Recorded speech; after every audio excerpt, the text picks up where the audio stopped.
My life with Chloe was a tapestry woven with shared laughter, quiet mornings, and the comforting rhythm of routine. I thought it was everything I ever wanted, or perhaps everything I was supposed to want. We had built a home, a future, our dreams intertwined, like vines climbing towards the sun. For years we were an unbreakable unit, a testament to enduring love. Or so I convinced myself. The early days were filled with an intoxicating spark, a passion that promised forever. Our conversation stretched into the night, exploring every corner of our souls, every hope, every fear. We knew each other deeply, or I believed we did. Our bond felt like a fortress against the world, a safe harbor where I could always retreat and find solace. Then slowly, subtly, imperceptibly, at first the colors in our tapestry began to fade. The laughter grew less frequent, the mornings more silent, the rhythm more monotonous. It was not a sudden storm, but a creeping frost, a slow erosion of warmth and connection. I couldn't pinpoint the exact moment the shift occurred. It was like watching a sunset unfold, where you can't truly say when day became twilight, but you know the light is gone. The conversations became shallower, focusing on logistics, bills, work, mundane matters. The profound intimacy that once defined us seemed to recede, leaving behind a hollow echo. I began to feel a quiet loneliness, a strange isolation, despite sharing a bed, a life, a home with Chloe. I felt seen but not truly understood, loved but not truly desired. Not in the way my soul secretly yearned for. I tried to ignore it, to push the feeling away, to convince myself it was just a phase, a natural part of long-term relationships. But the emptiness persisted, a dull ache beneath the surface. I started spending more time at work, volunteering for extra projects, anything to fill the hours, to escape the growing silence in our apartment. The unspoken questions in Chloe's eyes. My phone became a shield, my laptop a portal to distraction. I told myself I was busy. I was stressed. I was just tired. I was anything but what I truly was, a man searching for something he couldn't name, something that felt missing from his carefully constructed life. That is when Maya entered the picture. She was new at the office, vibrant, energetic, with a laugh that could light up a room. We were assigned to a project together, a complex undertaking that required long hours and intense collaboration. From the first day, there was an undeniable chemistry, a spark I hadn't felt in years, maybe ever with anyone else. Our professional discussions soon bled into personal ones. She asked me about my passions, my childhood dreams, things Chloe hadn't asked in a long time, or perhaps I had stopped sharing them with Chloe. Maya listened with an intensity that made me feel truly heard, truly seen again. She had a way of looking at me as if I held all the answers to the universe, a gaze that made my chest tighten. My heart beat a little faster. I told myself it was harmless, a work friendship, a natural connection. It was refreshing to talk to someone new, to share ideas, to feel that intellectual and emotional engagement. But the lines began to blur. Our coffee breaks stretched longer. Our after-work discussions about the project often veered into deeply personal territory. We shared stories about our pasts, our regrets, our secret ambitions. With Maya, I felt a lightness, a sense of possibility I had forgotten existed. She made me laugh with an ease that felt both natural and alarming, because that laughter was so rarely shared with Chloe anymore. I started to look forward to work, dreading the weekends away from her. The first time our hands brushed accidentally, it was an electric shock, a jolt that went straight to my core. I pulled away quickly, pretending it was nothing, but the sensation lingered, a burning awareness I could not shake. The guilt began to gnaw at me, a tiny, persistent voice in the back of my mind reminding me of Chloe, of our life, of my vows. But the allure of Maya was a powerful current pulling me further and further into its intoxicating flow. I rationalized it. I told myself I was just enjoying a new friendship, a bit of harmless flirtation. I deserved to feel good, to feel alive. I had been feeling so stifled for so long, I told myself. This was not cheating. Not really. Then came the night we worked late again. The office was empty. The city lights twinkled outside the window. There was a moment of silence, a shared glance that lasted too long, a breath held. We were standing close, our shoulders almost touching. Maya turned her head slowly, her eyes locking with mine, and then she leaned in and kissed me. It was soft, tentative at first, then urgent, consuming. It was a betrayal, a surrender, a moment of pure, exhilarating, terrifying bliss. My mind screamed Chloe. My heart raced with a thrill I had long forgotten. In that kiss, I tasted freedom, guilt, passion, and the undeniable breaking of something precious. I knew in that moment there was no turning back. The line had been crossed irrevocably. The affair began, a clandestine dance of stolen moments, whispered phone calls, secret messages. Each encounter was a tightrope walk between euphoria and terror, between the thrilling rush of forbidden intimacy and the crushing weight of deceit. I lived a double life, a carefully constructed facade for Chloe, and a passionate secret world for Maya. I became an expert in deception, a master of excuses. The late nights became more frequent, the elaborate stories more detailed. My phone was a constant source of anxiety. Every notification, a potential bomb. Each lie I told Chloe felt like a physical blow to my own soul.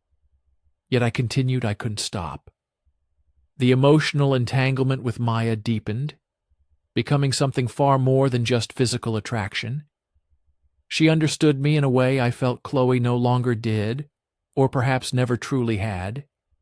She saw the parts of me I kept hidden even from myself. The guilt was a constant companion, a shadow that followed me everywhere. It sat beside me. At the dinner table with Chloe, it woke me up. In the middle of the night, it haunted my dreams. I felt like a monster, a fraud, a weak and despicable human being. I would look at Chloe, her trusting eyes, her gentle smile, and feel a surge of self-loathing. How could I do this to her, to us, to the life we had built? But then I would see Maya and feel that spark, that aliveness, that intoxicating sense of being truly seen and desired, and the cycle would repeat. The internal battle was exhausting, tearing me apart from the inside. I tried to convince myself that I was unhappy with Chloe, that our relationship was already broken, that I was merely seeking what was missing. But deep down, I knew that was a convenient lie, a justification for my own selfish actions. Chloe deserved better. She deserved honesty, loyalty, respect. She deserved a partner who was fully committed, not one living a lie and sharing his heart and body with another. The fear of exposure was a constant knot in my stomach.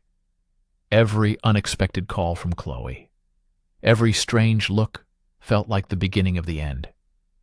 I envisioned the confrontation, the heartbreak, the devastation I would unleash, and yet I continued paralyzed by a mixture of desire and cowardice. The tension in our home grew palpable. Chloe sensed my distance, my evasiveness. She started asking more questions, subtle at first, then more direct. Where have you been? Why are you so distracted? Is everything all right? I would offer vague answers, deflect, change the subject. Each interaction was a performance, a theatrical display of normalcy, while my inner world was in chaos. Our intimacy withered, further replaced by an awkward silence, a chasm growing wider between us. I could see the hurt in her eyes, the confusion, the growing suspicion. I was breaking her heart slowly, piece by agonizing piece, and there was nothing I could do. Or so I told myself. I was trapped in my own web of deceit, a prisoner of my own choices. One evening I was rushing out the door for another late night with Maya, a fabricated business dinner ready on my lips. Chloe stopped me at the door. Her eyes were red, her voice trembling. She held up my phone, a text message from Maya displayed on the screen. A loving, intimate message. A slip-up I had forgotten to delete. She looked at me with a mixture of disbelief and profound pain. A look that will haunt me forever. Her face crumpled. Her world shattered before my very eyes. All the lies, all the secrecy, all the carefully constructed walls came crashing down around us in that single, devastating moment.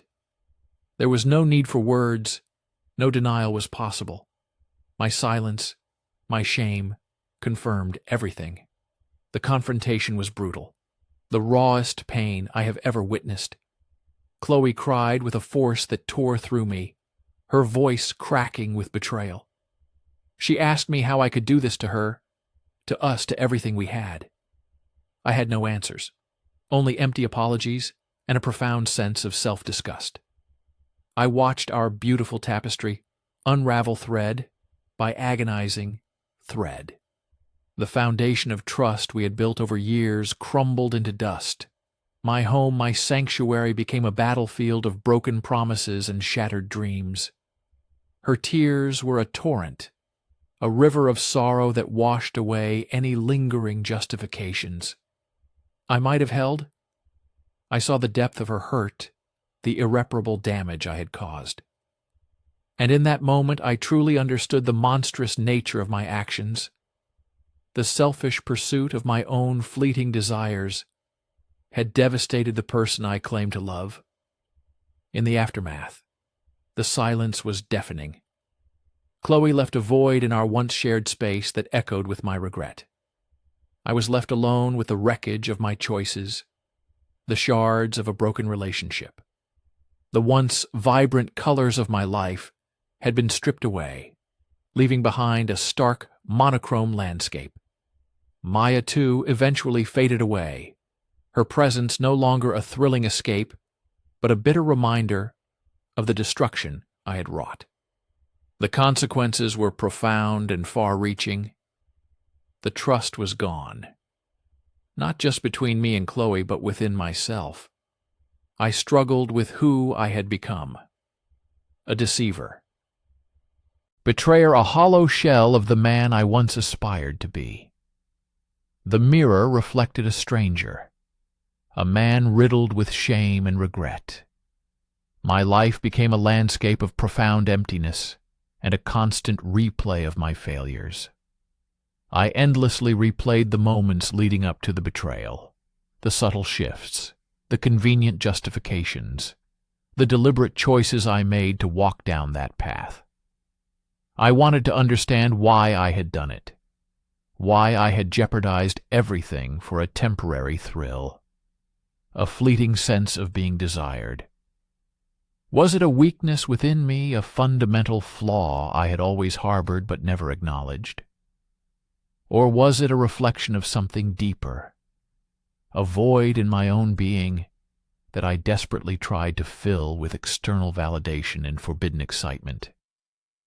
I scrutinized every aspect of my relationship with Chloe, searching for excuses for reasons that would alleviate my guilt.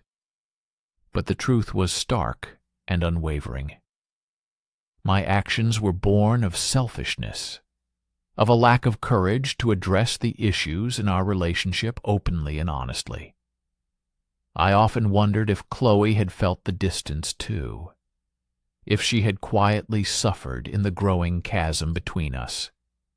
Before my betrayal made it explicitly clear, perhaps my own unhappiness was not unique. Perhaps we both had drifted apart, but only one of us chose a destructive path to cope with it. These thoughts offered a momentary flicker of self-absolution, a fleeting attempt to share the blame, but they quickly evaporated under the harsh light of my own culpability. I alone made the choices. I alone inflicted the pain. I alone shattered our world. It was a bitter pill to swallow, to recognize the monster I had allowed myself to become. The man who had once prided himself on his integrity, his loyalty, his unwavering commitment was now a shadow, a fractured reflection of his former self. The days stretched into weeks, months, each one a testament to my regret. I tried to rebuild my life, to find a new sense of purpose, but the ghost of my past haunted every step I took. Every happy couple I saw reminded me of what I had lost. Every song on the radio seemed to echo Chloe's heartbroken sobs. The silence in my apartment, once merely a sign of distance, now screamed with the absence of her laughter, her presence, her love. I tried to seek solace in friendships, but the weight of my secret, my shame, made genuine connection difficult. I felt isolated by my own actions, an outcast in my own story. I began to understand the true meaning of trust, not just as a promise, but as a delicate, intricate bond that once broken is almost impossible to mend. It is the foundation upon which all meaningful relationships are built, and I had demolished it with my own hands. I thought about the moments I had dismissed, Chloe's concerns, her subtle inquiries, her attempts to reach out. I had been so consumed by my own selfish desires, my own desperate pursuit of something new, something exciting, that I had completely failed to see her pain, her needs, her unwavering love, and for that I carried an immense burden of sorrow. The realization dawned on me that the happiness I had sought outside my relationship was never truly sustainable. It was an illusion, a mirage that promised satisfaction, but delivered only more emptiness. The thrill of the forbidden was temporary, the passion fleeting, but the destruction it left behind was permanent, profound, and far-reaching. I had traded a lifetime of genuine connection and love for a few stolen moments of fleeting excitement, and the cost was immeasurable. I had lost not only Chloe, but a part of myself, a part that believed in goodness, in faithfulness, in the power of enduring love. I don't know if I will ever truly forgive myself. The journey to self-forgiveness is a long and arduous one, filled with introspection and difficult truths. All I can do now is learn from my mistakes, acknowledge the profound hurt I caused, and strive to be a better person, to be a man of integrity and honesty, even when it is difficult, even when it means confronting uncomfortable truths about myself. This is my confession, my lament, my cautionary tale, a testament to the fact that some wounds never fully heal. They merely scar over, leaving an indelible mark forever, a constant reminder of the choices made and the love lost, a heavy truth etched into the very fabric of my being. A story of how a momentary lapse in judgment, a selfish act of betrayal, can unravel an entire world and leave behind only regret and the ghost of what once was a haunting echo in the quiet chambers of a broken heart.